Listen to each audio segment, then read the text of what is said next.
Hey, what's up guys? Ash here. Of course, today we're talking about Misty's ninja class. This is a long time coming.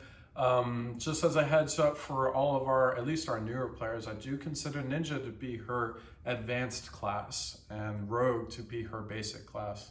All this means, it doesn't mean that one is better than the other. It just means conceptually to understand, ninja will take a lot more effort. So if you're newer to endgame, I would say go ahead and do Rogue, right? And then for our veteran players, I would definitely recommend Ninja. But, you know, the world is your oyster, do as you see fit.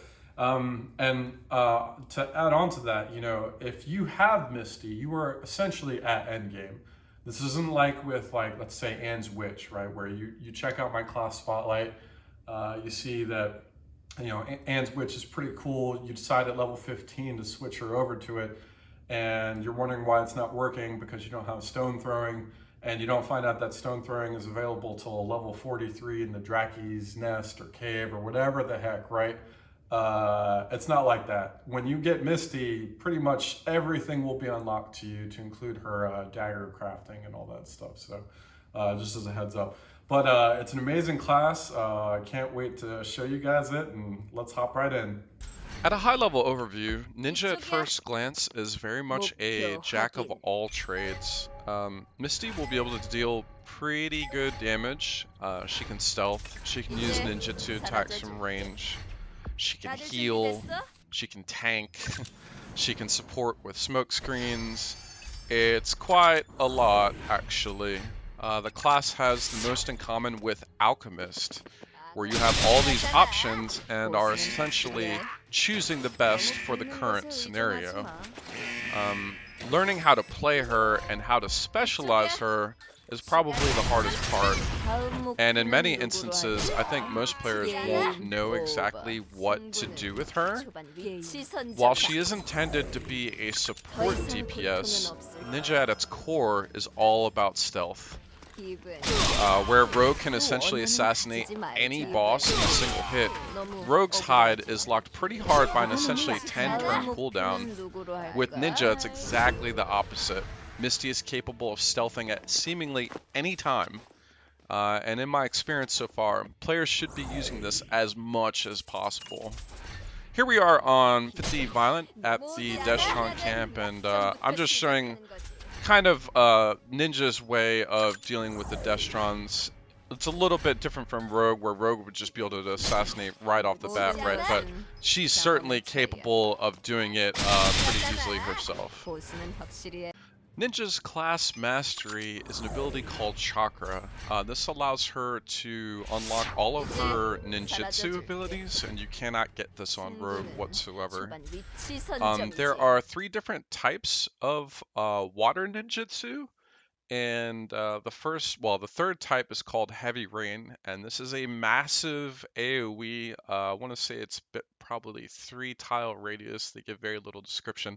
It does have the lowest ratios, as it should, because it's AoE. However, this does open up Misty's kit for being able to multi-kill very quickly, kind of like Hazing's Sweeper and Sweeping Fire. Learning to use this and you know, opening with it can have devastating effects on any map that you're playing. Her second, or actually first type of water ninjutsu is called Wave Release. This is intended for bosses like Zhao Zai here, who has, you know, over 3,000 hip and is generally pretty tough. Coming from stealth, of course, we will have a 0% block rating from him, regardless of how much block he normally has. And you'll find that Wave Release is the best for bosses. Also important to note that Wave Release hits twice, so you can take out bosses like, think like Wei with Impulse Fields. Very good ability. And as a whole, her ninjutsu is pretty amazing. Right here we're using Shadow Ninjutsu to hide her, essentially. You know, so she can flip between both normal hide and Shadow Ninjutsu as necessary. So again here, you know, massive pack, Heavy Rain, like without fail, you just always want to be able to go for this. You always want to have this option because she can kill so many at once. And especially coming out of hiding, you're not dealing with any block ratings, right? So there's just so much you can get out of this. So she takes out that entire group and does some damage to Thundercron. He runs away. So up here, obviously we're going to take out the sniper, but we're going to introduce the second water ninjutsu, which is Waterfall. Waterfall has a 2-tile range, so it's shorter than Heavy Rain, but also bigger than Wave Release. And it's intended for short range but more power. It has a higher ratio mechanic than Heavy Rain does, so it's actually quite nice for something like this, like hitting multiple butchers or white clowns, for instance. Now, all that is to say, don't take away from her melee kit. Obviously, Misty is very capable of doing physical offense as well, and this kind of leads into the concept of she is a hybrid offensive damage dealer. Learning to use both her physical and ESP is going to take a while, I think, for quite a few players, and the build that I'll be giving you guys is based on a hybrid build of physical and ESP damage. I do think this is how Dandelion intended her to be, because most of her damage is actually coming from Surprise Attack. Surprise Attack is a 100% damage bonus when stealthed, and so whereas Rogue has that 10-turn cooldown for stealth, Ninja has Shadow Ninjutsu, and she can essentially go into hiding anytime she wants. Pretty cool. Ninja also has Assassination Tool Expert, and this essentially gives Misty's knife throw ability the ability to not become unstealthed once she's used it. It also does massive damage. Knife throw on its own does 100% from still stance, and you essentially only want to knife throw when in still stance.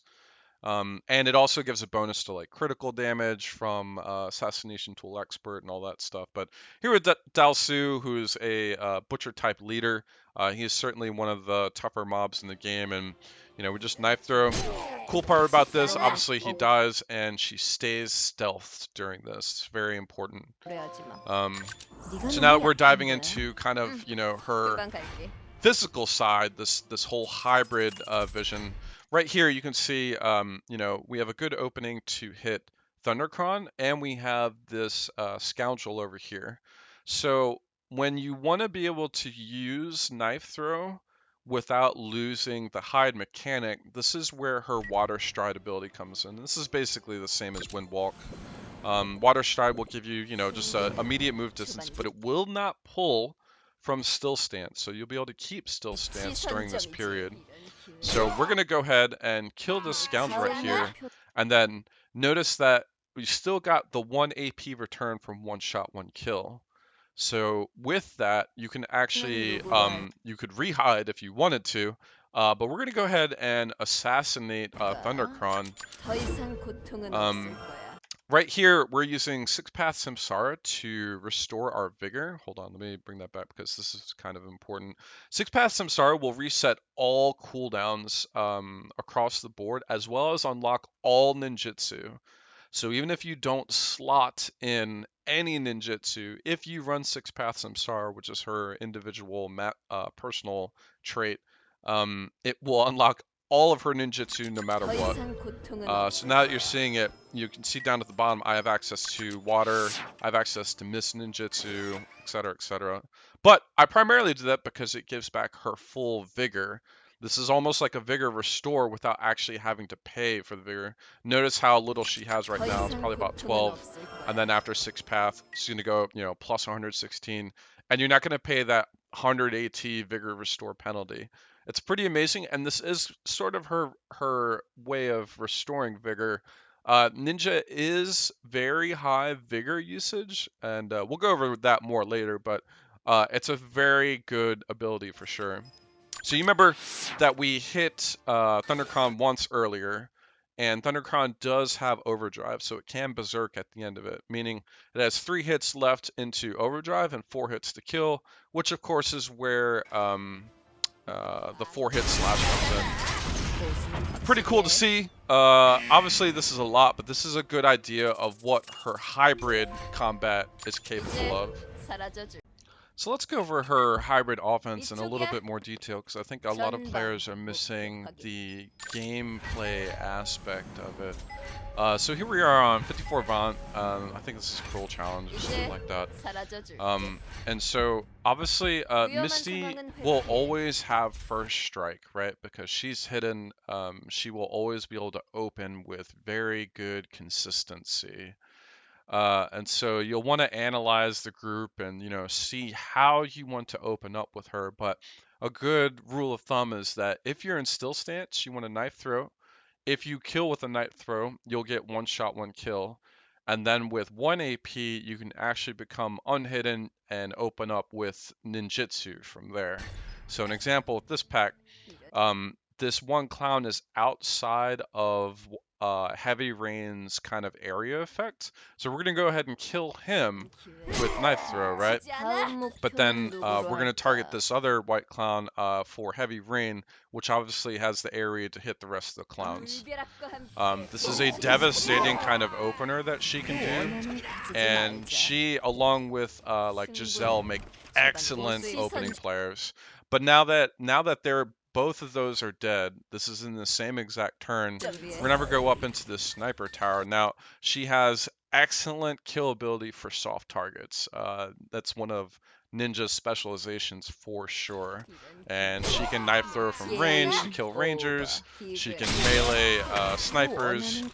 Obviously combining all these together is what really makes her deadly. Now she's going to finish her turn, and because Misty's so fast, she's going to get up again. We're actually going to use Shadow Ninjutsu to stealth, and then with only 1 AP, we'll be able to use her wave release to kill this butcher. And so now there's no real targets that can see her or do anything, and this pack hasn't been alerted yet. So we're going to go back into stealth via normal hide after just using Shadow Ninjutsu. And obviously you can do a lot of things with Water Stride and alerting. She can bypass a lot of targets. It's different from Rogue, right? Because Rogue has Master of Concealment, where you can literally just walk around the map and nobody can do a dang thing about it. With Ninja, you can definitely be seen if you don't trigger stealthily correctly, or if you even have stealthily to begin with. So we use Water Stride to kind of get through their alerting radius. And from here, what I'm going to do is, knife throw is intended for the tougher targets, so we're going to knock out some of these butchers. Now, what's neat about this is that obviously keep in mind that in your bottom left-hand corner here, you do have your hide duration, right? And so normal hide will be different from Shadow Ninjutsu hide if you're actually using Shadow Ninja, and that's a mastery set. We'll go into that later as well, but you'll want to keep an idea of how much duration you actually have. So after this knife throw, this is technically my last turn on hide, as you can see down there, right? And so one of the cool things about setting up and designing the way that she fights is that this whole concept of knife throw, still stance, and then on 1 AP opening with water ninjutsu, you do kind of want to plan ahead. So for this particular turn, since I'm ending hide, right, I'm going to get this last butcher over here, and you're going to see all of this come together now. So now I'm going to water release Mark in these two butchers, even with heavy rain, even on butchers who have, like best condition and whatnot, she's still piercing them, still killing them in a single hit. That's amazing. But now that she's unhidden, she's still getting that AP return.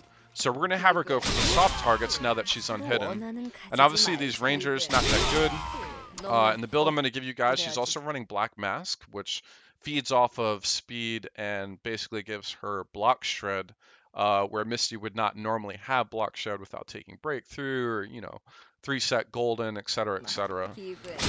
So suddenly, that one butcher, the 3 butchers that I took out with just knife throw led into this massive kill chain where all the rangers died, all the snipers died, Mark, his other butchers, all of them died in a single turn. And then, of course, we are just going right back into being hidden with Shadow Ninjutsu. This is how the gameplay for her should be used, in my opinion, and how they kind of intended it for it to be. So let's go over some of Misty's other ninjutsu here. So here we are on 50 Violent. This is from my solo, so you can replay this of 50 Violent Cruel Challenge and just see exactly how this happens if you're curious. But I'm on 1 AP, which means, of course, ninjutsu. I see the rogue here, and I just light him up with wave release and just get him out of the way.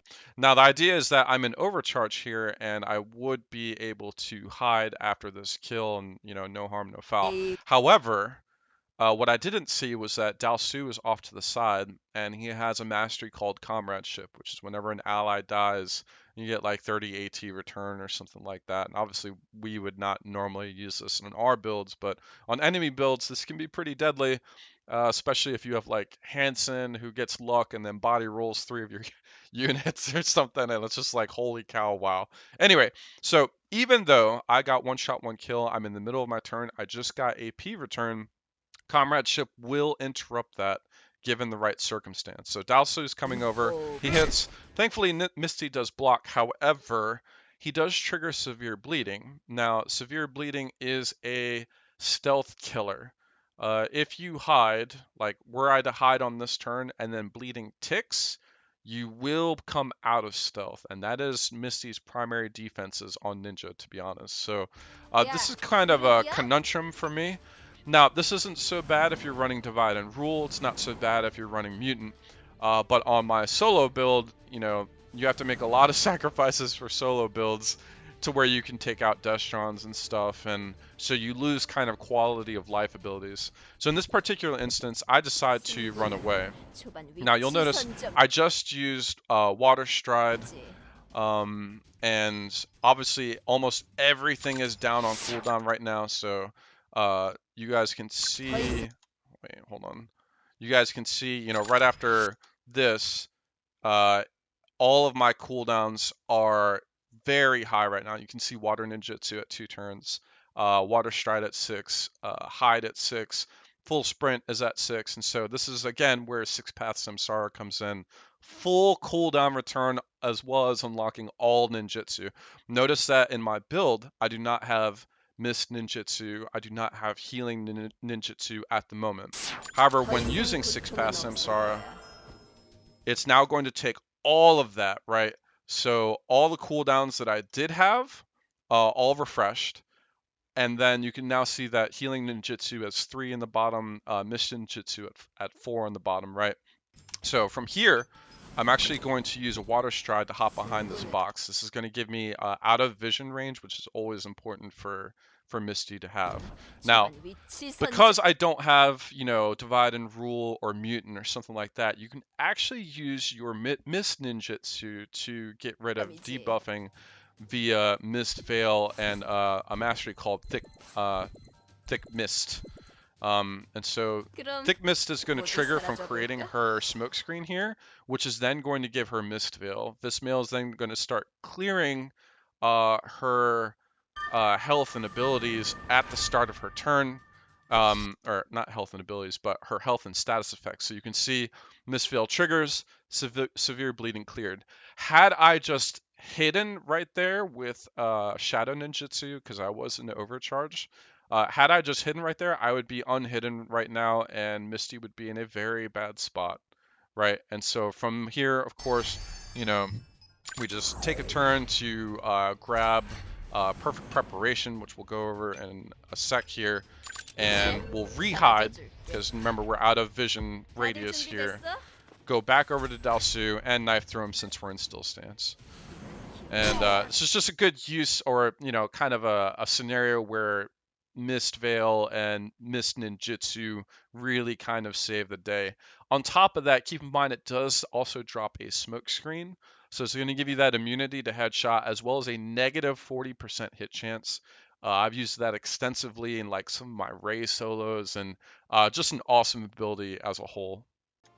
And on top of the Water Ninjutsu and Mist Ninjutsu, obviously Misty has Shadow Ninjutsu where she would normally be hiding with it, and that's what I'd normally recommend. However, Because Ninja is so versatile, you'll get a glimpse at a tanking version of her right here. And we're going to use an ability called Shadow Clone. Now, Shadow Clone is one of the primary abilities that a ninja tank can use. This has an unreal effect of dealing 0 damage if the damage taken is less than 20% of her max health. So in this example, she has about 2200 health, which is about, what, 440 damage, basically. And keep in mind, I have her designed as like full tank mode. Now, this Black Clown, he got in his Anger Strike responsive. He missed, thanks to Jackie's perfect scale. Way in the back here is a Thod with fire support. He's got lots of range, so if he's running so close yet so far, he's probably going to be dealing a ton of damage. A Thod has lots of bonuses to expose targets.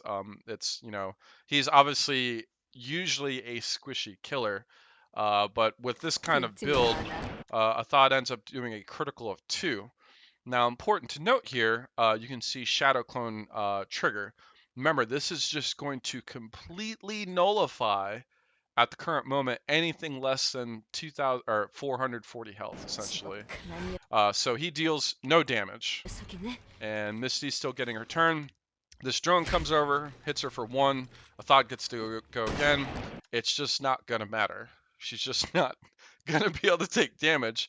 And this has very interesting mechanics because you can combine high damage reduction with what is that? Not Tracky Fantasy Skill, the other one that does 90% damage reduction, along with Best Condition, where you're stacking all of these damage reductions and preventing her from taking any damage with Shadow Clone. It really doesn't matter what hits her, and you can honestly make a pretty devastating tank with Misty because of that. So obviously, Misty's also capable of healing ninjutsu and recovering, and she also has a ninja first aid kit. It's very interesting. The ninja first aid kit is going to essentially give her the ability to revive. We're on 6 ordinary here, and I'm just intentionally killing suppressors to show this. But this is pretty interesting. So I have them poisoned. They're all at 1 health. Keep in note that this 3rd suppressor, I'm pushing up just 1 tile. And we'll come back to that. So, Ninja First Aid Kit is her way of reviving teammates, which is pretty cool. So we take a frag grenade, we kill all 3 of them, right? And so, interesting to note, by the way, Catharsis triggers even on her ally kill. I just think that's really funny for some reason. I don't know. So, Ninja First Aid Kit triggers, and Ninja First Aid Kit works in this fashion. If an ally is adjacent 4 tiles, takes a deadly attack that puts them out of action, the ally will revive and recover 33% of their health. So, there's so many takeaways from this. One, it's instant. That's good, right? 2, she can revive multiple targets in the same turn. 3, she has unlimited use of Ninja First Aid Kit. Very important. Not saying that you should try to mass kill your team, but interesting when you think about, how many times something or how many units could die that she could potentially save. And then 4, notice she did not revive the guy that moved up 1 spot. Again, cardinal directions only, similar to the battle mage shielding. You'll only get cover on the cardinal directions. So, north, south, east, west, right? This guy was in the northeast or diagonal tile. He stays dead. Ninja First Aid Kit will not work on him. Now, I would say another important aspect to this is that this isn't Second Heart. Second Heart you'll revive, you'll immediately get your turn, and that's very important from getting out of the situation that killed you in the first place. However, if you are running a healer Misty or a hybrid, let's say like a ESP, water ninjutsu slash medic, she does make a good backline reviver. Now, You can also do this with drones, but it is pretty neat to see. And if you do make a healer build like this, I would definitely recommend masteries like joint tactics, because if you're going to have to sit on, kind of basically babysit one of your characters, let's say Bianca, like in the back row, right? And she dies all the time, you might as well speed each other's units up while you're doing it. Okay, and here we are on 54 Violent. We're actually on the max difficulty. You can tell by the massive amount of health that Ben and Schwartz have. And we are going to showcase here Perfect Preparation. Perfect Preparation, if you're in still stance while unseen by enemies, that's the important part, using standby will trigger turning over a new leaf. Turning over a new leaf is essentially 2 actions in a row no matter what happens, regardless of AP return, like one shot, one kill, etc., etc. It's a very, very strong ability. It's the same as Leaf with Albus, if you're familiar with that. But it's going to give her 2 actions, and this is a slight difference between Rogue, as Rogue cannot do this.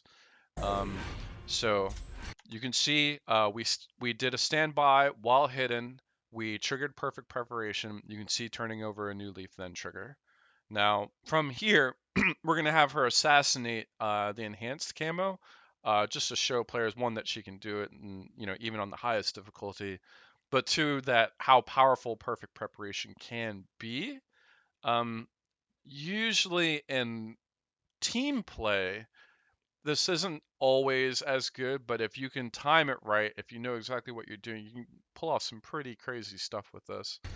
Also important to note, notice how like the alerting is everywhere here, and in the sequence of events, if you immediately go to melee strike something, even though you're stealth, even though you'll be passing through an alert zone first, it will not trigger if you're dashing. So for with enhanced camo here, you would think that right there I would become unhidden. Instead, I do get to keep all of that block shred, all of that dodge shred that comes from being hidden. And so Misty now comes out of hiding, kills enhanced, right?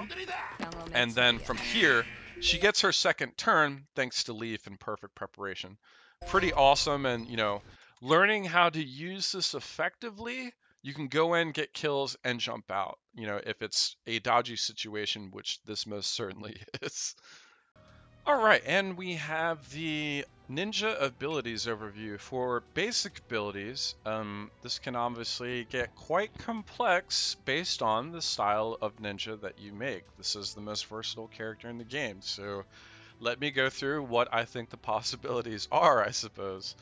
If you make a tank slash healer, think almost like a paladin, you would want something like this. You'd want to be out to actually take the hits, but you would also want to be capable of healing as well, and you probably wouldn't use hide as much. If you're using a hybrid melee DPS or a melee DPS, you'll want to do Ripple of Blades and hide. And then if you're running kind of maybe even like a dedicated healer, you might want to do something like this. And then if you're running like a hybrid water ninjutsu healer, you'd want to have water release with that, right? So the build that I'm giving you guys is what I think is basically a support DPS. And it is a hybrid physical attacker with ESP damage. Very strange, I know, but hopefully you guys will get used to it.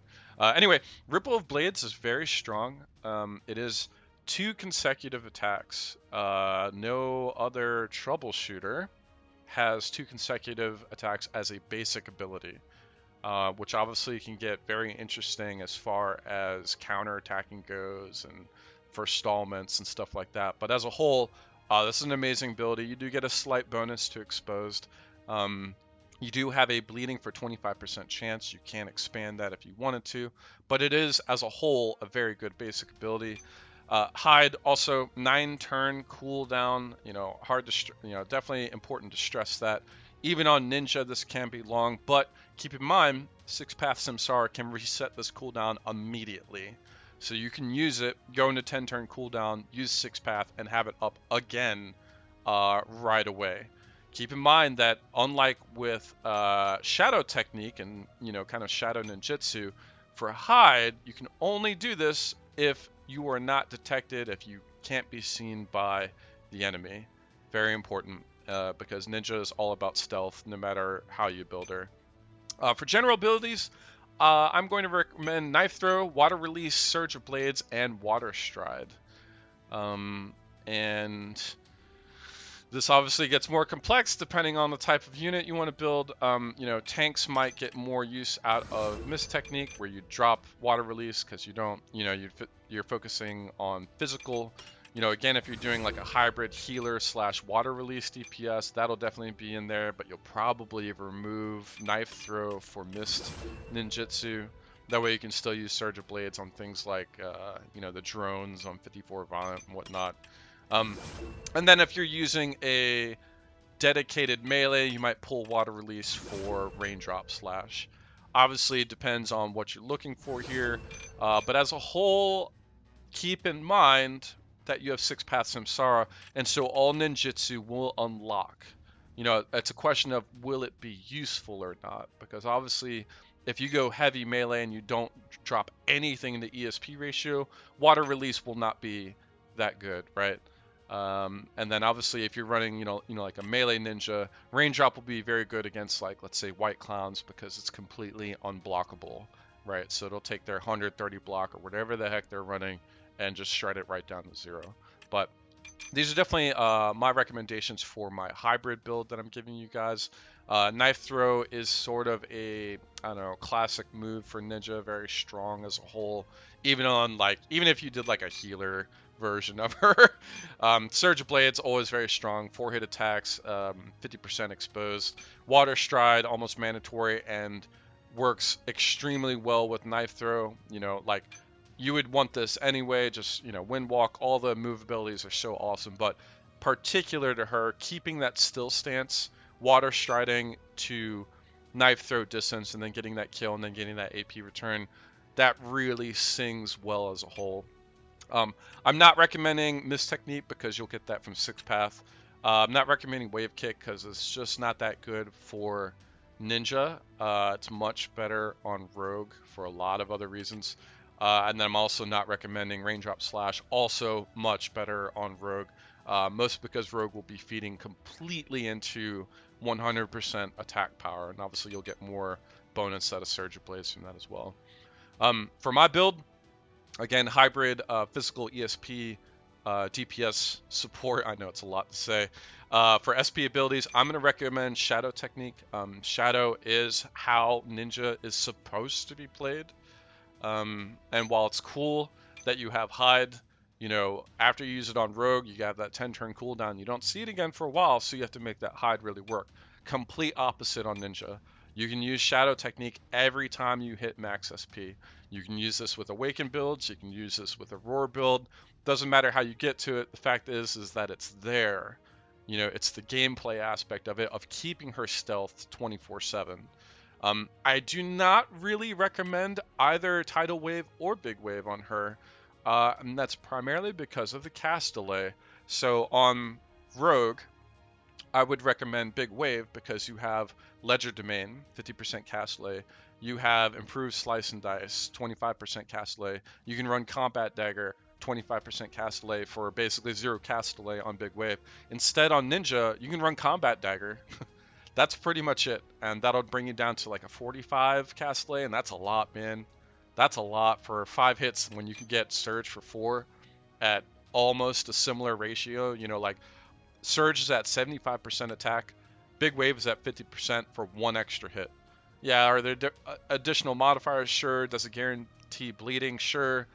Slightly higher exposed damage? Sure. But as a whole, you just don't want to pay this cast delay. That's what it comes down to.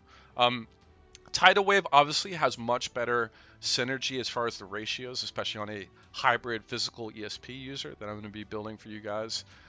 It is normally 60 AT delay. We are going to be taking the Unicorn Dagger though, but still 45 AT is a lot, man.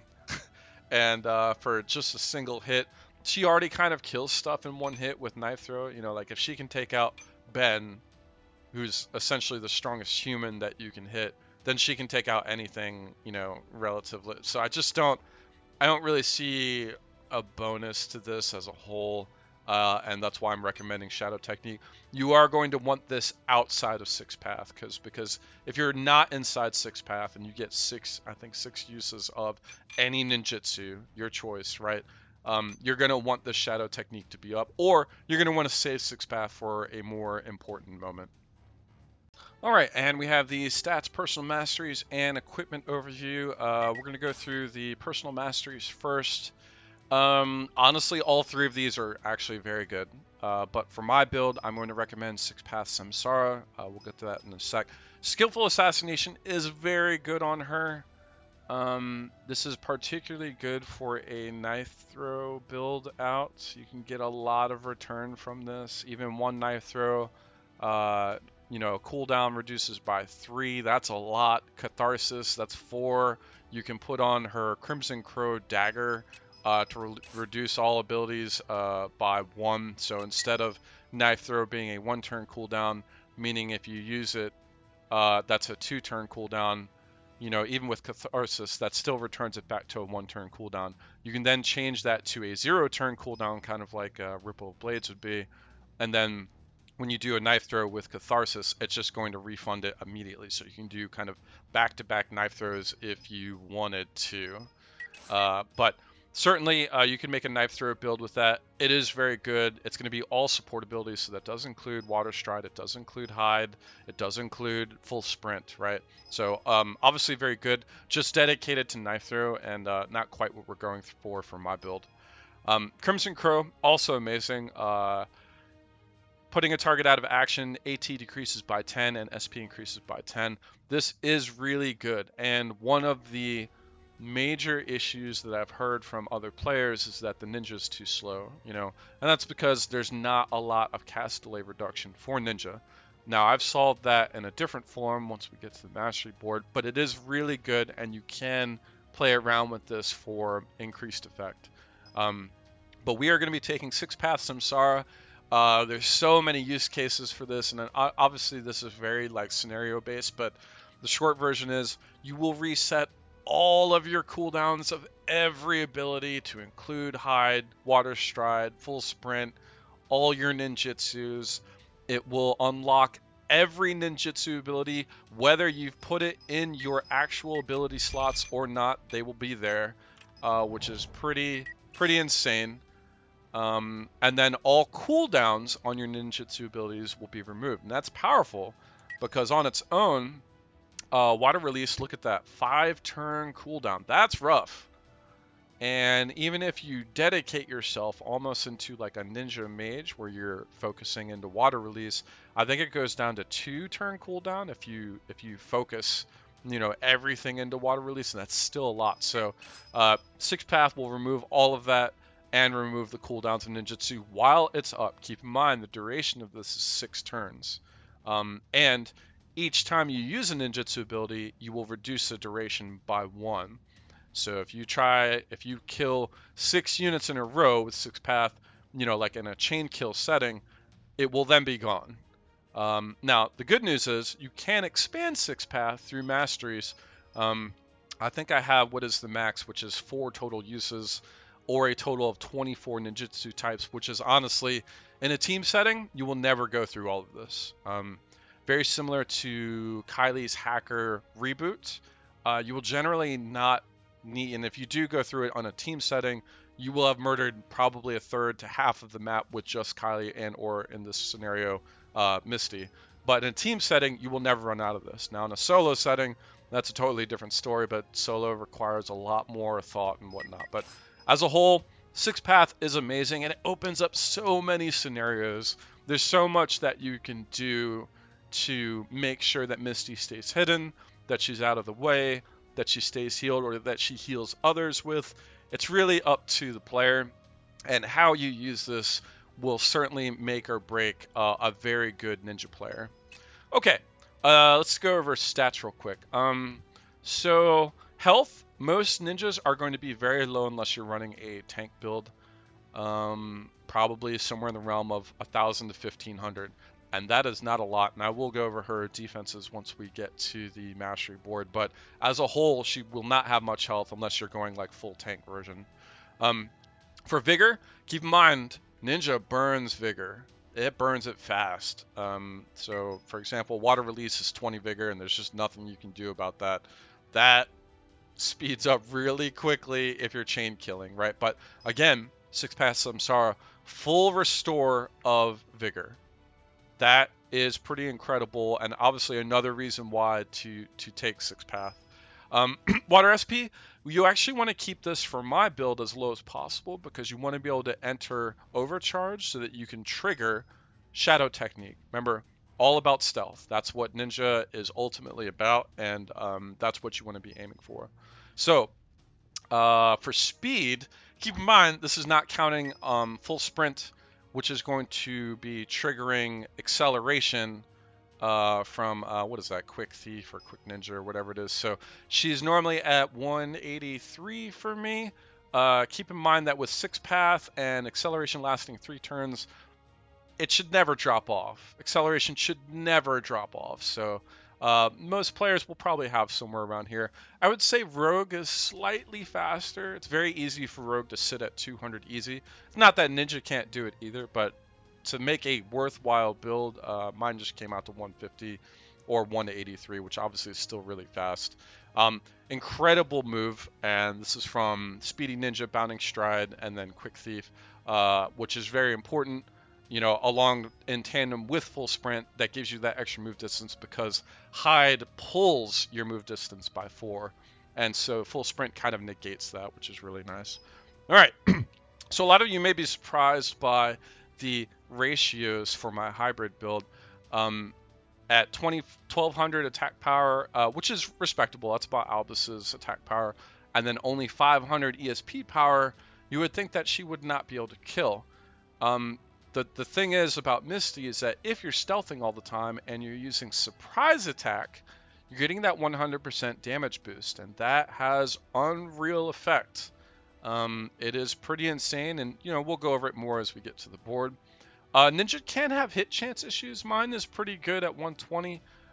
This is not counting. I'm also running Lone Wolf, so it's actually closer to 140. But as a whole, pretty good. Crit chance is very important if you're going to be stealthing. You are essentially going to want 100% crit chance because you are going to run into keen sense targets, and if they end up blocking your, you know, or you dealing a regular hit and them surviving, then it ends your kill chain, and it's a big deal. I'm running 93 plus 8% to slashing and 8% to water, and I've done that through affixes, through assassins, and the combined Miss Fanatic to do that. So I have 100% at both. And then crit damage. Ooh, man, this is probably the biggest topic that I can go over regarding a hybrid build. So, you know, keep in mind, obviously crit damage is great. Obviously Rogue gets insane crit damage from Adrenaline Rush, and that's what makes Rogue so powerful and such a heavy-handed boss killer, right? Ninja is more about killing, you know, small to medium targets. Can it kill bosses? Sure. A little bit more preparation design? Absolutely. But keep in mind that crit damage feeds into both attack and ESP power, right? So if you're running high crit damage, you can feed that so well that even 500 ESP power can kill butchers. Pretty crazy. Armor, not much to be said. Again, her defenses are not that good. Her primary defense is staying hidden most of the time, to be honest. She does have okay resistance, but that's because of the ring that I'm using. We'll go into that in a sec. Her block, not that great, and her dodge, respectable. You know, around 75 is when you start just dodging normal units. You're not going to be dodging snipers. You're not going to be dodging, you know, unavoidable by Destrons and stuff, but you're not supposed to be, not in this build that I've got for you guys. So let's get into this gearing because this is very important and it's hard to put all this together. But the good news is that all of these pieces, minus White Tiger's Mark and Black Mask, are craftable. You can craft the dagger, you can craft this uniform, the ring, and the sneakers. So all of this is very easy to obtain, but getting the right affixes might be a different story. So we are running Indigo Unicorn Dagger. This is because it's the only dagger at the moment that gives ESP power. It's giving us that flat 320. Now keep in mind, it's also giving attack power, and this is kind of their hint at, a hybrid build.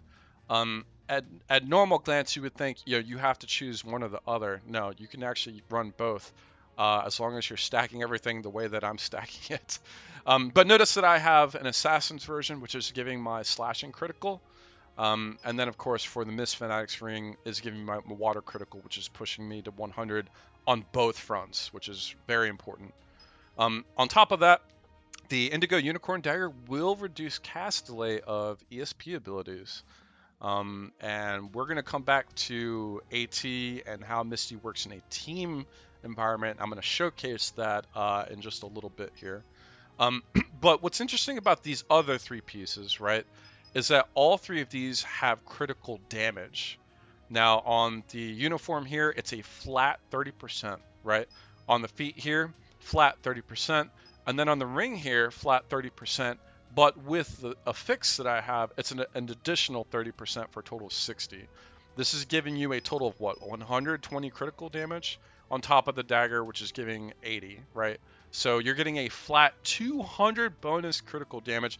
That is insane, and kind of how you see me killing Destrons while also using Water Ninjutsu and taking out Butchers, right?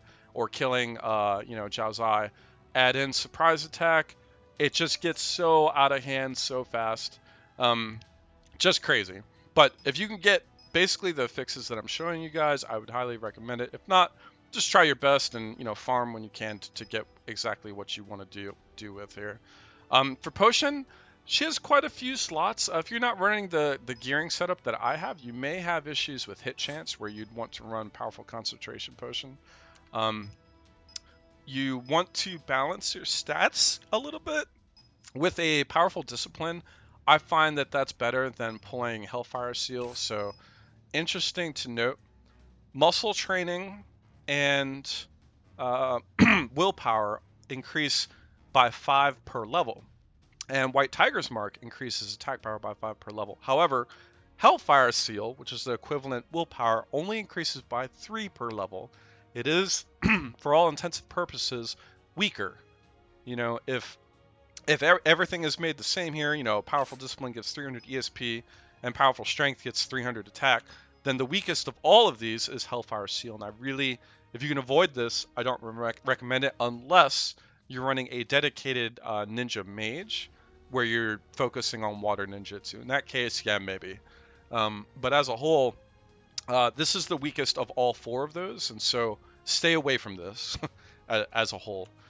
So I'm running Powerful Discipline to make up for that, and then White Tiger's Mark to just give her that little bit of boost of damage. This is going to push her into that killing sniper ranger range in a single hit, right? Very good. And then finally on top of that, and this is a very important piece, Black Mask. This is a new tool that drops from the Black Mask Mungo, and it's giving that 8% crit chance. Again, you guys can see I have that perfect synergy of 100% crit chance, right? I'm not over, I'm not under. Well, I'm over by 1% or something like that. But this is very, very specific, and it will make all the difference. But on top of that, of course, Black Mask will give you your melee attack speeds. If they have a lower speed than your speed, the enemy's block and dodge will decrease by 0.3 per 1 speed. Or at 10 speed, 3% block and dodge shred. At 100 speed, 30% block and dodge shred. Most enemies have 60 to 75 speed. So at her sitting at 183, it's easily 100 over, or essentially 30% block and dodge, which is exactly the amount, roughly, give or take, that snipers and rangers will have. This is going to allow her to kind of chain kill any kind of soft targets to make it easier for you to end up going back into shadow technique, kind of like I showed earlier. I know this is quite a bit, right? But if you put it all together, it's absolutely insane, and I hope you guys get to use it. All right, and we have the Mastery board. This is the Mizukage build, taken from, I don't know, Naruto or something. Mizu is basically water, Kage is probably chief or chieftain or something like that. I honestly haven't looked into it, but if you watch Naruto, you get it. And this is the hybrid version, and obviously this is a dedicated DPS with a focus on stealth, melee, and ESP attacking. Pretty awesome, and a lot to go through here. So, as always, feel free to pause, see what you would keep, see what you would throw out.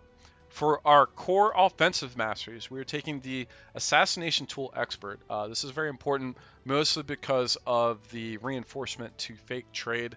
When you do knife throw from still stance, hide does not get removed. This is very important in case, let's just say hide is down. Let's say you don't have 100 SP. Let's say you don't have 6-path Samsara up. Like this is her kind of like, I guess I'll just kill this boss in one hit. There's so many things, but the main factor behind this is that hide does not get removed.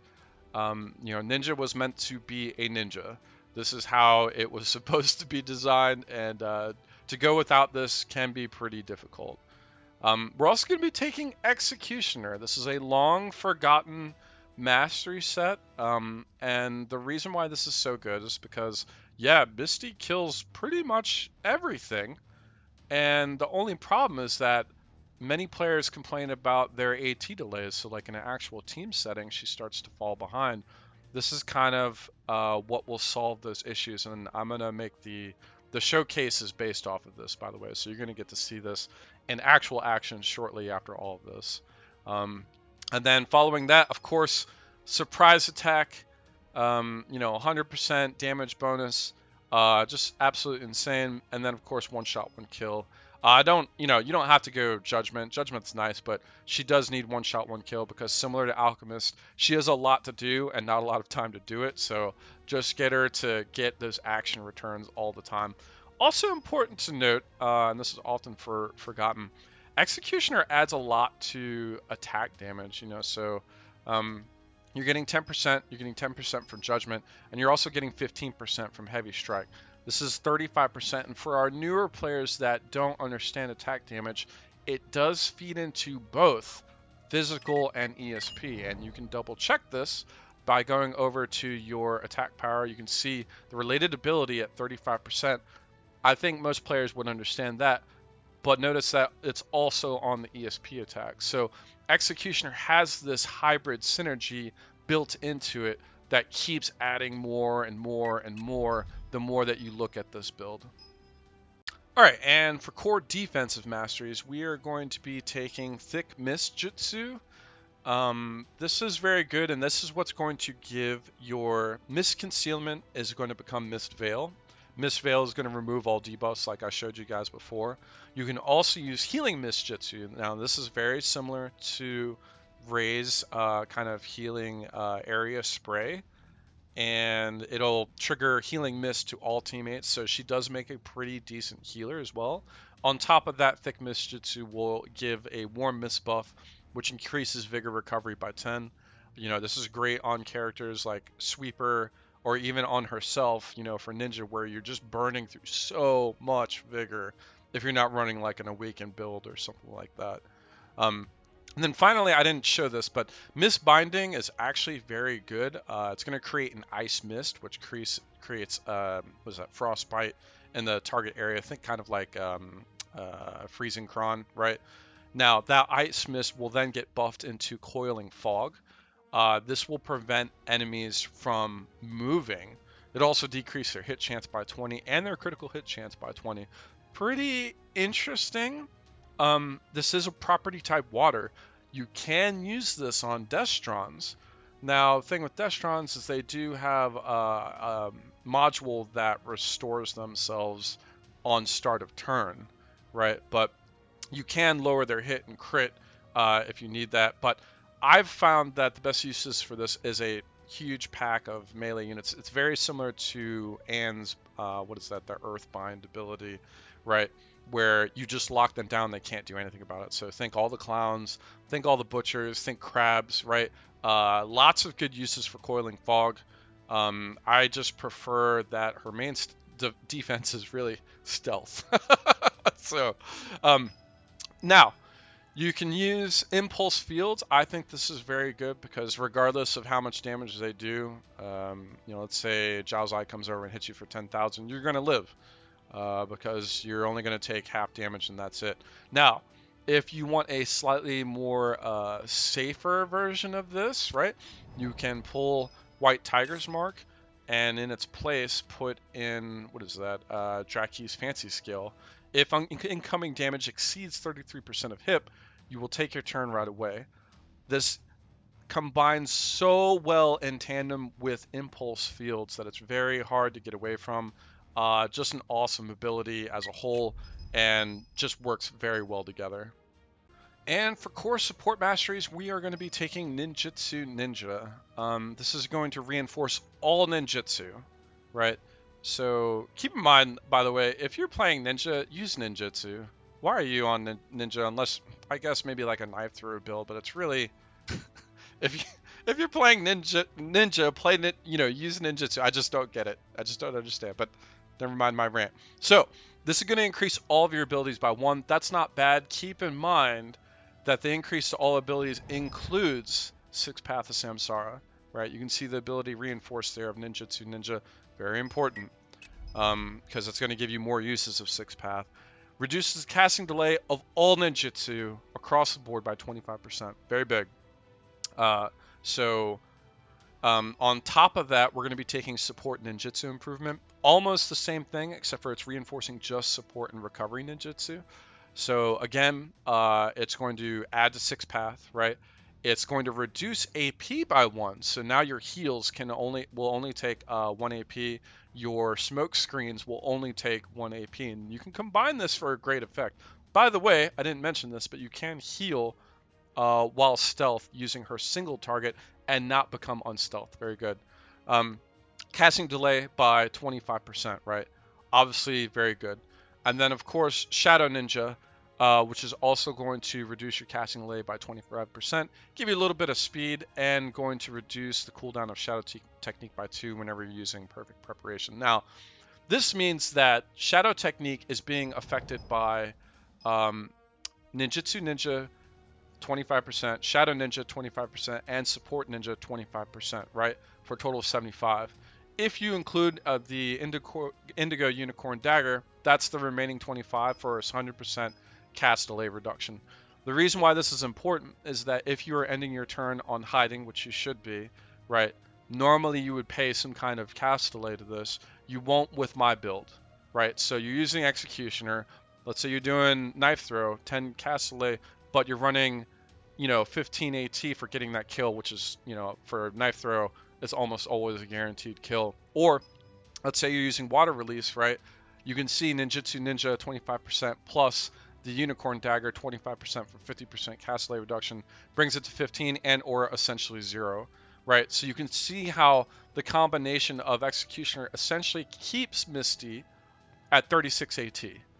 And so with that, if you're triggering Vermilion, which is her actual company passive, you know, as long as you're not in the sight of your teammates, you'll reduce AT by 10. You throw on Best Condition, she's going to sit at a 21 AT turn, which is about right for a team setting. And then finally, Roar Victory in my particular build where you're cycling, you know, kind of shadow technique and going in and out of the shadows all the time. Roar is kind of mandatory. You could also make an awakened version of this, but trust me when I say that this build is extremely good. All right, and for alternative masteries, keep in mind this is just for my hybrid build. This list is endless if I were to list every possible build for Ninja, right? Just silly. So obviously, Divide and Rule is very good. It's only 1 training point. It removes all debuffs. It's the same as Cauterize, just the water version of it. Very good. I did not have room for it, and I would rather have Impulse Fields than pulling like Poison, essentially.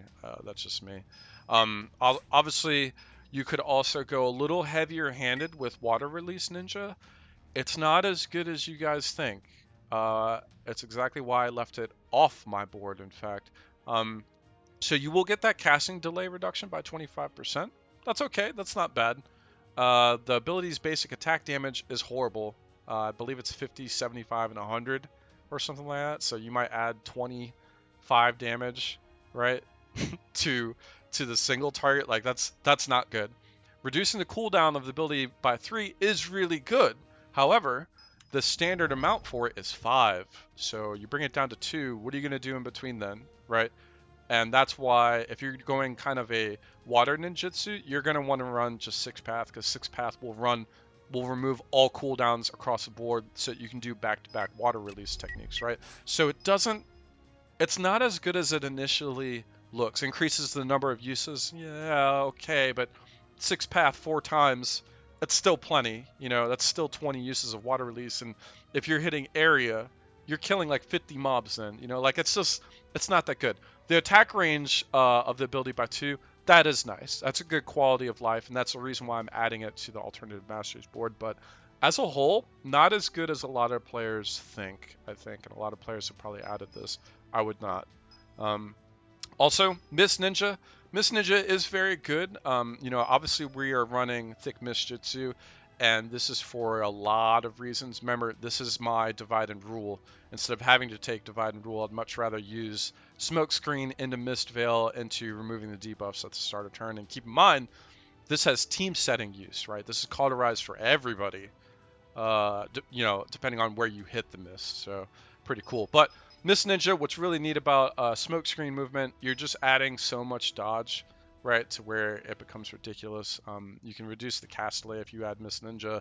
You can, whoever's hitting you in smoke screen, critical damage is reduced by 100%. So it's technically, what is that, steel armor. You could obviously do Draki's Perfect Scale for negative 200, and that's a lot.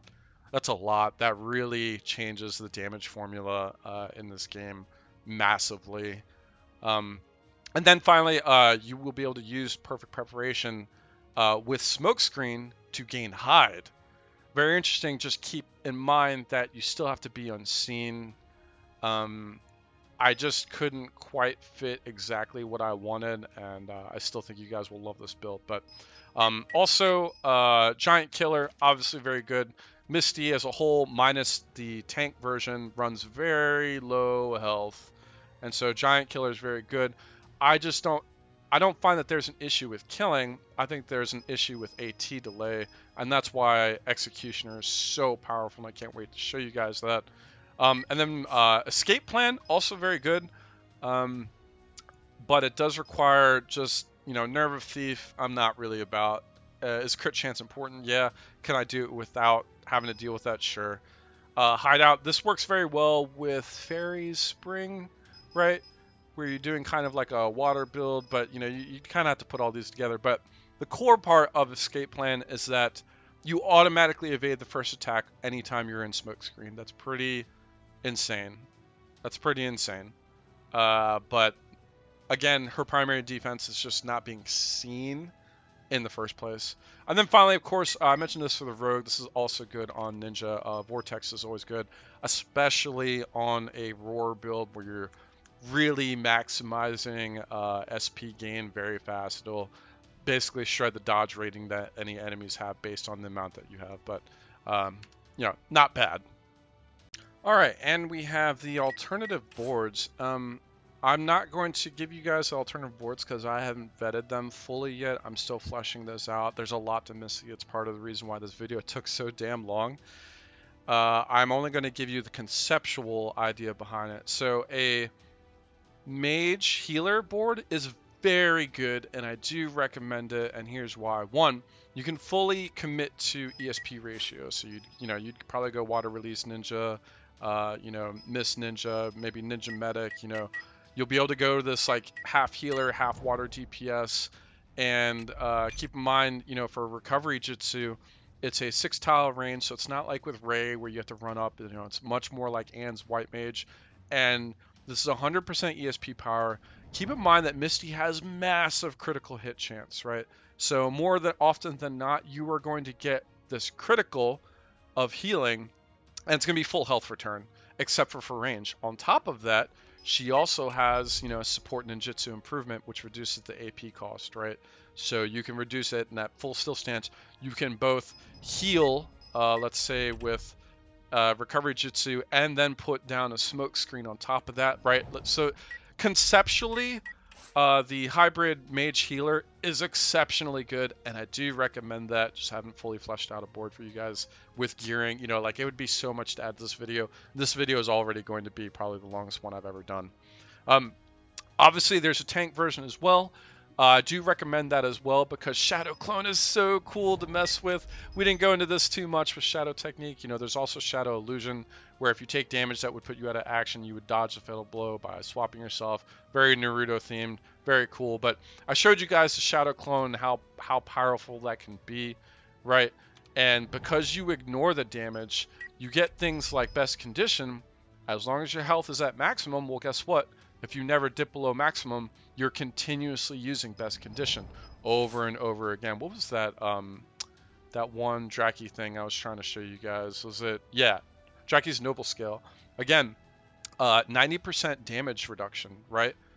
And then once you take damage, you lose Shrunken Scale. But if you never lose your max health, you will keep Shadow Clone the entire time. This leads to unbelievable scenarios if you were to gear her right and a mastery board right. So I can recommend a tank version as well. I can't recommend a melee version, and here's why. Go play Rogue. It's that simple. If you are not using ninjutsu, which is her class mastery, you have a dead class mastery. That's just dumb. I just can't.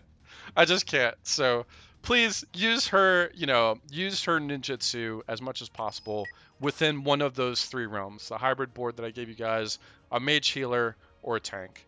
But I would not recommend a melee version, even if you can get it to work. It just seems dumb. Alright guys, and we have the Mizukage Showcase. So, again, the biggest complaint I've had about Ninja is that she's not keeping up with the team, right? And so it's not that she should be keeping up with the team, she should actually be ahead of the team because remember, she's stealth. And her Vermilion trigger, which triggers at end of turn, is what's giving her the speed to continuously stay ahead. So important to keep that in mind. Also important to keep in mind that your full sprint acceleration should always be on. Always. It adds her move, it adds her acceleration. It's a short cooldown. It gets reset by 6 path. There's no reason why it shouldn't be on. So this is my normal team, although, maybe somebody's on some weird build, but this is generally my normal team of how it would actually play out in real life. So very first turn, Misty is the first one up because she is the fastest character in the game, bar none. I do think Rogue is slightly faster. Does it really matter? There's 200 versus 180 speed. Doesn't really matter. But since she is the first unit up, that means you can make use of Vermilion very easily. So we're going to go ahead and do full sprint, accelerate, and hide over here. Now, in this spot, this is where kind of, if you've been doing hero with Irene, is very important. The idea is to not have any allies within your vision range. And obviously you can use the V command to visible check that you are not seeing your teammates. Remember, again, if anyone gets up before her, you might have issues trying to do this. And on any map that you play, there's always a spot that you can put them where you can trigger hero, or in this case, Vermilion. So obviously in this particular spot on the left side start, I don't see any teammates, which means, of course, I'll be gaining Vermilion. I'm going to go ahead and pop a potion here, right? Not even doing standby. You can see the 5 AT, that's from Best Condition along with Vermilion. And so that's going to put her, generally somewhere in the realm of 20 AT or so. So now you guys are going to see my normal build out. Now, prior to Misty, my opener was Giselle, and that's why you see her speed so high. That was done intentionally. And the job of an opener is to set up everyone before. And, one of my Giselle builds is that she triggers chain tag. So everyone in a 4-tile radius gets AT reduction to where they start immediately. Anyone that's watched my Twitch channel knows that this is an incredibly ridiculous opener, right? But that doesn't mean that Giselle can be the only opener, and so now I do find that Misty is basically a second opener, if that is kind of like a role or a decision. But this is exactly how I would set up my team normally, no matter what, right? So you guys are seeing exactly how it should go in real time. So Elise is going, she's my slowest as Barbarian, and here we go. So Misty is now up here before Giselle, right? Giselle has another 11 AT, so she is the first one to get her first turn, she's the first one to get her second turn, so on and so forth, right? So we're gonna water slide in. I'm gonna put her into this side spot over here, and so obviously she's only at 1 AP. We're gonna go straight into water ninjutsu, right? Remember, team setup. That's what we're going for. Now, even though that water ninjutsu release costed 15 AT, Executioner is refunding 15 AT. So if you look down in the bottom right, you'll see that she's back to 36. 6 path adds 5 Castellet or something like that. So we use 6 path to reset everything, and now she's up in the sniper tower. And from here, of course, you know, you can do whatever you want. You can knife throw this ranger. Again, Black Mask shredding, you know, block from snipers, so she can't be blocked. 100% crit rate. She's always going to get that critical hit rate, right? Even with units that have keen sense like that. And then you can see Executioner. It's keeping her at 36 AT. She's in a spot where she will trigger Vermilion, and now that she's out of targets that she can potentially kill, she's going to go ahead and rehide, right? And so that was her second turn, right? And now everyone else is starting their second turn. Look at the turn order now. She's at exactly where Irene and Scion would go at 10 AT, right? And that's because 11 AT passed from 21 at 36. So at 36, you have 10 from Vermilion, that's 26, and then 5 from Best Condition, that's 21. This makes it so that she's roughly 1 turn ahead of every other teammate, right? And this is kind of where you want her to be, because now as the rest of the team feeds out, and you know, like with Giselle here, I can go over to the left side of Mark's constant pack and basically fire off my traps, you know, like I would normally, etc., etc. But using Executioner is what's giving her that extra speed, but it's also giving her that damage, right? That little bit of bonus damage you guys are seeing, of course, from surprise attack, but that kind of 35% from judgment and the combination of Executioner with the AT reduction, that's the really big part. On top of that, remember, Shadow Release at the very end of that turn, right, costs 0 cast delay. That's the combination of Ninjutsu, Ninjutsu Ninja, Support Ninjutsu Improvement, Shadow Ninja, and then finally the Unicorn Dagger.